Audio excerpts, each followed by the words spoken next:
இறைவாக்கினர் எரமையா கடவுள் தன் மக்கள் மீது எவ்வளவு அக்கறையை காட்டுகிறார் என்று இன்றைய முதல் வாசகத்தில் நமக்கு எழுதி காட்டியிருக்கிறார்.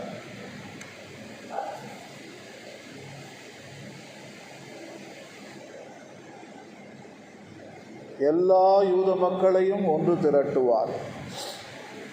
அவர்களுக்கு தேவையான அனைத்து நலன்களையும் நிரப்புவார். அவர்களுக்கு நீதி வழங்குவார்.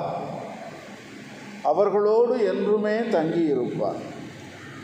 இதை விட கடவுள் வேறு என்ன செய்ய முடியும்? நீங்கள் சொல்லுங்கள், என்ன செய்ய முடியும்? கடவுள் நம்மோடு. இதுதான் அந்த அக்கறையின் பிரம்மாண்டமான வெளிப்பாடு. பவுலடிகளார் நேற்று உங்களுக்கு சொன்னார், நம்மெல்லாம் கடவுளுடைய ஆலயங்கள். தெரியாதா உங்களுக்கு? அவர் என்ன சொல்றார்? கடவுள் நம்மோடு மட்டும் இல்லை, கடவுள் நம்மில். எங்கேயோ இருந்தார் கடவுள், அவரை எங்கே கொண்டு வந்து நீங்கள் வச்சிருக்கீங்க பாருங்க. உங்களுக்கு தான் அதனுடைய மேன்மை தெரிகிறது. உங்களுக்கு கடவுள் என்கின்ற அந்த பரம்பொருள் மேல் இருக்கின்ற அக்கறையை காட்டுகிறது. கடைசியாக எடுத்துனது உங்களுக்குள்ளே வச்சுக்கிட்டீங்க. இந்த டபர்னாக்களும் ஒன்று தான். உள்ளே பார்த்தீங்கன்னா விவிலியம் அதைத்தானே சொல்லுகிறது, இறைச்சாயல் மனிதன், இமாகோ தேயி, த இமேஜ் ஆஃப் காட். ஆனால் இன்று நாம் பார்க்கக்கூடிய மக்கள் இமேஜ் ஆஃப் காடாவா இருக்காங்க? ஆப்போசிட் தான் உண்மை. ஆப்போசிட். கடவுள் தனது சாயலாக மனிதனை படைத்தார். ஆனால் இன்றைய மனிதனை பார்க்கின்ற பொழுது உண்மைக்கு புறம்பாக இருக்கிறது. அப்போ கடவுள் எவ்வளவு மோசமானவர் என்று நாம் இந்த ஸ்பீஷீஸில் கற்றுக்கிறோம். கடவுள் நல்லவரே கிடையாது, மோசமானவர், கொடுங்கோலர், கிரீட், பேராசை பிடித்தவர், தன்னலம மிக்கவர், கோபக்காரன், வன்முறைக்கு முதல்ல நிற்கிறவர். கடவுளுடைய பேருக்கே நம்ம தீமையான இலக்கணத்தை காட்டுகின்ற ஒரு உயிரினமாக நாம் இருக்கிறோம். இறைச்சாயல் மனிதன். இதில் வேற சிம்பிள் கேள்வி, கடவுள் இப்படியா இருக்கார்? இல்லையே. கடவுள் அன்பு, நீதி, இரக்கம், இதெல்லாம் நம்ம பேசுகிறோமே. அப்போ இறைச்சாயல் மனிதன், அவர் மாதிரி படைக்கப்பட்டவன் என்ன பண்ணிக்கிட்டு இருக்கான்? அதில் அக்கறை காட்ட மாட்டோமோ? அதில் அக்கறையே கிடையாது. அவரை எடுத்துன்னு வந்து அவருக்கு கெட்ட பேர் வாங்கி தருகின்ற ஒரு இனமாக நாம் இருக்கிறோம். அப்படி இருந்தால் கூட அவர் நம்மை ஒதுக்கவில்லை. அதே அக்கறையை காட்டுகிறார். அது எப்பேற்பட்ட குணம் பார்த்தியா?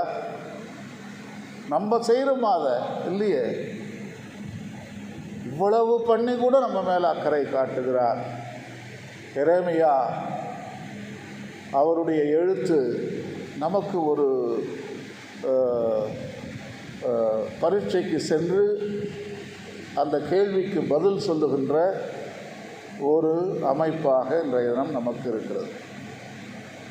ஸோ நம்ம அதை ஆராய்ச்சி செஞ்சோம்னா அது ஒரு கேள்வி நமக்கு. நம்ம அப்படி இருக்குமா? இன்றைய 2வது வாசகம் எபிரேயருக்கு எழுதிய திருமுகத்தில் பவுலடிகளார் அதாவது யூத மக்களுக்கு குருக்களை அவர்கள் உருவாக்கினார்கள். கடவுள் தான் தேர்ந்தெடுப்பார். ஸோ அவரும் அந்த பெரிய குரு அக்கறை காட்டுகின்ற குருவாக, பலிகளை ஒப்பு கொடுக்கின்ற குருவாக மட்டுமல்ல, பகட்டான ஆடைகளையும் பகட்டான தொப்பிகளையும் பகட்டான கச்சைகளையும் கட்டிக்கொண்டு நகநட்டு எல்லாம் போட்டுக்கிட்டு அப்படியே ஆட்டிக்கிட்டு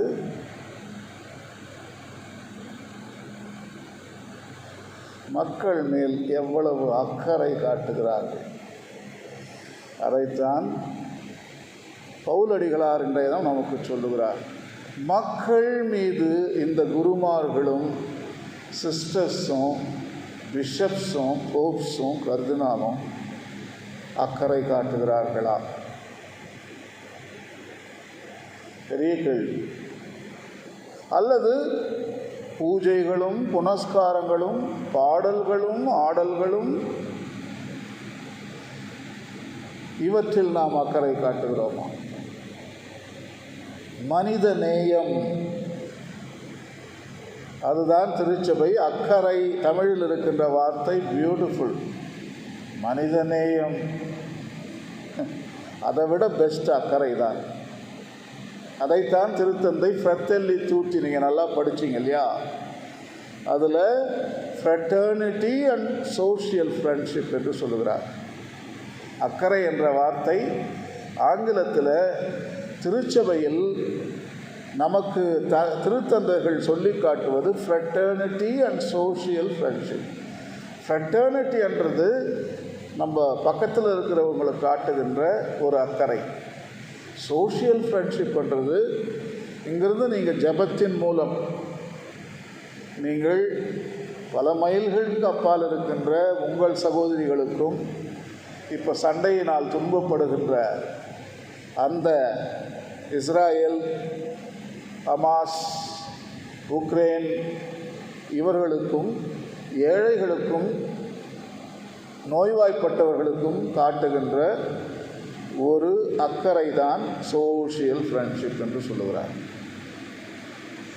தமிழில் ரெண்டுத்துக்கும் ஒரே வார்த்தை தான். நாம் எல்லாவற்றிலும் அக்கறை காட்ட வேண்டும். இன்றைய நற்செய்தியில் நல்லா தெரியுது. பர்த்திமேயு குருடர், ஆனால் யார் போகிறா யார் வர்றா எல்லாம் தெரியும். பர்த்திமேயு ஷார்ட். இது ஆஃப் ஆயிடுச்சுன்னா இது ஆஃப் ஆயிடுச்சுன்னா இது ஆஃப் ஆயிடுச்சுன்னா ஒன்றே ஒன்று தான் இருக்குது, இதுதான்.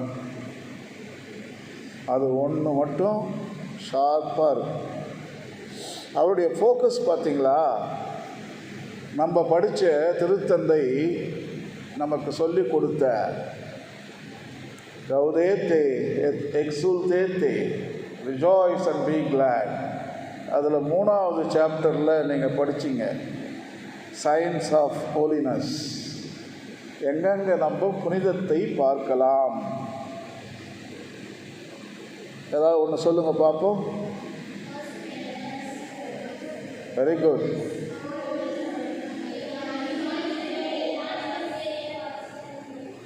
சிஸ்டர்ஸ் பாருங்கள், பாப்பானவருடைய என்சிக்லிக்கல் கௌதேத்தே எக்ஸுல்தேத்தே, இந்த சின்ன பிள்ளைங்க எவ்வளவு அழகாக இப்போ சொல்லுதுன்னா, நம்ம சாமியார் மீட்டிங்கில் போய் இதை கேட்டிங்கன்னா ஒரு வார்த்தை கூட வெளியே வராது. உண்மையாக சொல்லணும், வார்த்தையே வராது. அட்லீஸ்ட் சாமியாரம் 1-2 சொல்லுவாங்க. பிஷப்ஸை கேட்டிங்கன்னா சுத்தமாக ஒன்று கூட வராது. உங்கள் வாய்மொழியாக கடவுள் இன்றைய தினம் மக்கள் மீது அக்கறை காட்டி கொண்டிருக்கிறார். பெர்சிவியரன்ஸ் இங்கே பார்க்குறோம். அதை இந்த விவிலியத்தில் பர்த்திமேயு விடாமுயற்சி விளங்குதா? விடாமுயற்சியாக கத்திக்கிட்டு இருக்காரு. தாவீதின் மகனே, என் மீது இரக்கம் வையும். அவருக்கு பார்வை பெற வேண்டும், அவரால் முடியல. ஸோ பெர்சிவியரன்ஸ் போய்கிட்டே இருக்கார். அப்புறம் கரேஜ். மக்கள் என்ன சொல்கிறாங்க?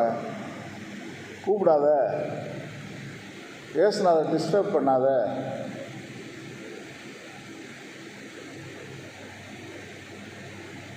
ஆனால் அவர் அடக்க இவர் இன்னும் அதிகமாக கத்தி, தாவீதின் மகனே என் மீது இரக்கம் வையும். கூச்சலிடுறார். போல்ட்னஸ், புனிதம், தைரியமாக இருக்கிறது அதில் இருக்குது. ஏன்னா பரிசுத்த ஆவியின் கொடைகளில் போல்ட்னஸ் ஒன்று, கரேஜ், பேஷன்,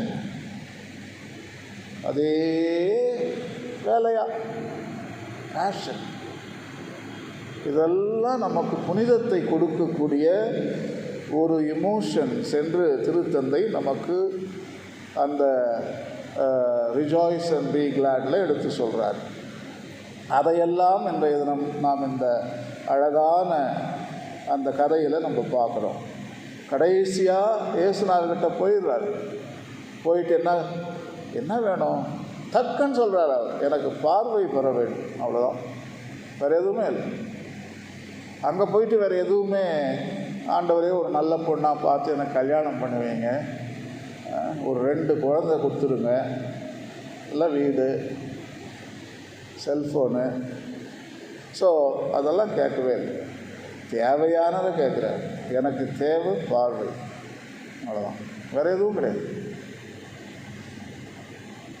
அதில் அக்கறை இருக்கிறது. தனது உடம்பில் ஏதோ ஒரு குறை இருக்கிறது, அதை முதல்ல நான் சரி பண்ணணும் அப்படின்னு பார்க்கும்போது நம்மக்கிட்ட எத்தனை குறைகள் இருக்கின்றன. பார்த்துமேயஸை விட மேலான குருடர்கள் நம்ம தான் கண்ணிருந்தும் குருடர்களாக இருந்து கொண்டிருக்கிறோம். நமக்குள்ள எவ்வளவு தீமைகள் இருக்கின்றன, குறைபாடுகள் இருக்கின்றன, அதில் நாம் அக்கறை காட்டுகிறோமா? ஆங்கிலத்தில் பெயின் பாடி என்று சொல்வார்கள். பெயின் பாடி என்றால் சின்ன வயசில் நம்ம பட்ட துன்பங்கள், அம்மா அப்பா, நமது சூழலில் அந்த காயங்கள், அந்த காயங்களாகவே நாம் மாறி விடுகிறோம். பெயின் பாடி, அதை விட முடியாது. நீங்கள் சாவர வரைக்கும் அதை வச்சுக்கிட்டு தான் இருப்பீங்க.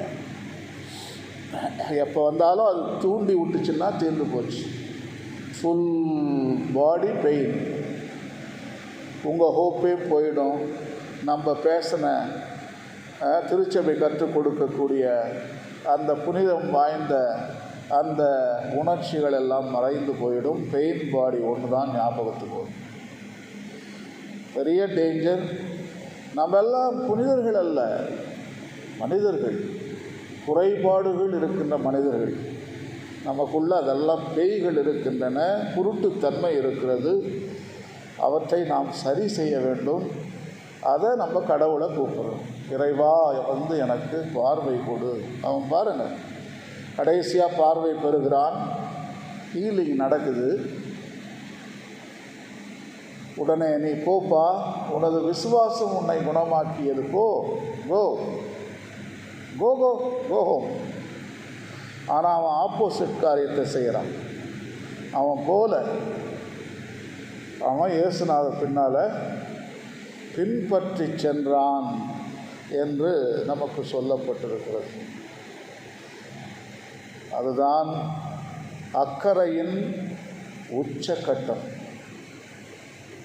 கடவுளை நாம் ஒரு நாளும் விடப்படாது. விட்டீங்கன்னா நீங்கள் அக்கறை போயிடுவீங்க. அக்கறை, கடவுளுடைய அக்கறை, மனிதனோடு அக்கறை கொண்ட உறவுகளுக்கு அழைத்து செல்ல வேண்டும். அதே உறவு படைப்போடும் அக்கறை காட்டுகின்ற உயிரினங்களாக நம்மை மாற்ற வேண்டும். ஆகவே இந்த மூன்றுமே சொல்லப்போனால் 4 உறவுகளை நான் உங்களுக்கு சொல்லுகிறேன். ஏற்கனவே 3 உறவுகளை பற்றி நம்ம பேசணும். 4வது உறவை பற்றி நம்ம பேசலை. அதுதான் நமக்குள்ளே இருக்கக்கூடிய பெயின் பாடி. அங்கே தான் நீங்கள் கிளியர் பண்ணணும். பல பேருக்கு பல குறைபாடுகள் இருக்கின்றன. அது சைக்கலாஜிக்கல் டிஸார்டர் என்று சொல்லுவார்கள். தன்னலம், கோபம், வன்முறை, நம்ம சொன்னோம்னா ஆப்போசிட்டாக செய்கிறது. அப்புறம் மெத்தனம். சொல்லிட்டு இப்போ இந்த சாமியாருக்கு வேறு வேலை என்ன இருக்குது? ஞாயிற்றுக்கிழமை காலையில் எழுந்து இவங்க பூசை செய்யணும், இவங்க பிரசங்கம் செய்யணும். இதுக்கு நம்மளை வேற கூப்பிட்டு நம்ம உயர வாங்குறாங்க இந்த சாமியாருங்க. மெத்தனம், க்ரீப்பிங் நார்மல்சி. உங்களுக்கு நான் சொன்னல, எல்லாம் நார்மல் தாங்க. ஞாயிற்றுக்கிழமை பேசுவாங்க, நம்ம கேட்டுட்டு நம்ம போயின்னு இருக்க வேண்டியது தான் வீட்டுக்கு. இதில் என்ன இருக்குது? போகலன்னா பாவம், போனோம் புண்ணியம். இப்படி க்ரீப்பிங் நார்மல்ஸ். இதுதான் இன்றைய தினம் இருக்கக்கூடிய ஒரு உணர்ச்சி நாம் திருச்சபையில் பார்க்கிறோம். உங்களுக்கு ஒன்று நான் கட்டாயம் சொல்ல வேண்டும். யூத மக்களுடைய விசுவாசம் இன்றைக்கு நம்ம பார்த்துக்கிட்டு இருக்கோம் டெலிவிஷனில். சண்டை, இஸ்ராயேலும் ஈரானும் ஒரே தீபாவளி பட்டாசு மாதிரி. அவன் 300 பட்டாசு அங்கே அனுப்புகிறான், இவன் 10 பட்டாசு அவன் மேலே போடுறான், பெரிய பட்டாசு. தீபாவளி செலிப்ரேஷன் ஒரு வருஷமாக நடந்துக்கிட்டு இருக்கு மிடில் ஈஸ்டில், உக்ரைனில். ஒரே வெடி சத்தம், ஒரே சாவு. நார்மல். கடவுள் அவங்க மேலே அக்கறை காட்டுறாருன்ட்டு அவன் பிலீவ் பண்ணுறான். அவ்வளோதான். கடவுள் தான் இதை செய்ய சொல்லுகிறா, அவனுடைய விசுவாசம். பழைய ஏற்பாட்டு என்னது அறம் என்னது? பல்லுக்கு பல், ரத்தத்துக்கு ரத்தம். அதுதான் அவங்களுடைய அறம். நம்ம புதிய ஏற்பாட்டில் நம்ம ஒரு கன்னத்தில் அறைந்தால் அக்கறை காட்டுங்க. அவங்களது அக்கறை இல்லை, பழிக்கு பழி. அது விசுவாசமாக மாறிடுச்சு. பழைய ஏற்பாட்டு கடவுள் பொறாமப்படுவார், கோபப்படுவார். அவர் மக்களுக்கு யாராவது தப்பு பண்ணால் அந்த எகிப்திய மக்களை போய் சாவடிப்பார். இந்த மக்களை மட்டும்தான் பாதுகாப்பார் அந்த கடவுள். அதே விசுவாசத்தில் தான் அவங்க இன்னும் இருக்காங்க. ஏனென்றால் இயேசுவை அவங்க இன்னும் ஏற்றுக்கொள்ளவில்லை. புதிய ஏற்பாடு அவங்க ஏற்றுக்கலை. ஸோ அதனால தான் இன்றைய தினம் 2 விதமான அறங்கள். அறம் ஒன்றாக தான் இருக்க வேண்டும், ஆனால் இங்கே 2 விதமாக செயல்படும். மிடில் ஈஸ்டில் பல்லுக்கு பல், ரத்தத்துக்கு ரத்தம். இங்கே அன்பு செய்யுங்க, மன்னிங்க. பார்த்தியா உலகம் எப்படி பிளவுபட்டிருக்கிறது? ஐடியாலஜிலேயே பெரிய பிளவு. அதுதான் நாம் ஒன்று சேர முடியாமல் தத்தளித்து கொண்டிருக்கிறோம். இந்த இதனால் மனிதர்கள் உள்ளே பார்க்கும்போது நம்மெல்லாம் ஒன்று தான், ஒரே தாய் வயிற்றில் பிறந்த மனிதர்கள்.